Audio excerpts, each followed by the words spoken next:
Hi, the next piece I'm doing has two halves to it. In the first half we see Macbeth concentrating on the dagger and trying to make out, does he really see this or not? And then suddenly he changes in the second half and he's describing the atmosphere. And the transition from the first half to the second half occurs mid-line, and it's very tricky because the two elements of the speech are so different. So how do you make that transition suddenly from the first half to the second half? And I think what works is that I have to imagine Macbeth as being so done with the whole dagger business and so upset about it, seeing this imaginary dagger, that he's quickly resolving to use the energy and the darkness, the atmosphere around him. He's almost sucking it up into him in order to spur him on to do the wicked deed. So enjoy. Thank you. Is this a dagger which I see before me? The handle toward my hand. Come, let me clutch thee. I have thee not, and yet I see thee still.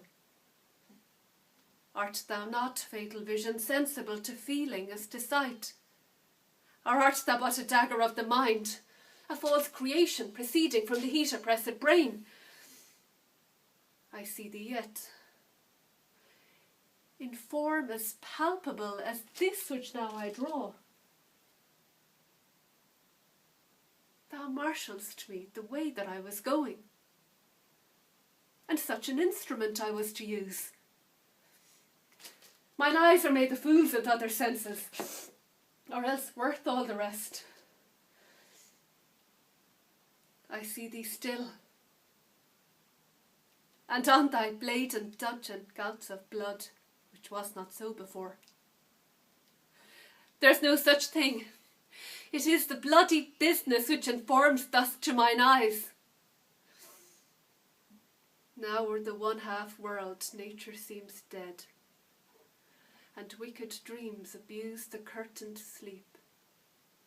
Witchcraft celebrates pale Hecate's offerings, and withered murder, alarmed by his sentinel the wolf, whose howls his watch, thus with his stealthy pace, with Tarquin's ravishing strides towards his design moves like a ghost. Thou sure and firm set earth hear not my steps which way they walk, for fear thy very stones prate of my whereabouts, and take the present horror from the time which now suits with it. Whiles thy threat he lives, words to the heat of deeds too cold breath gives. I go, and it is done. The bell invites me. Hear it not, Duncan, for it is a knell that summons thee to heaven or to hell.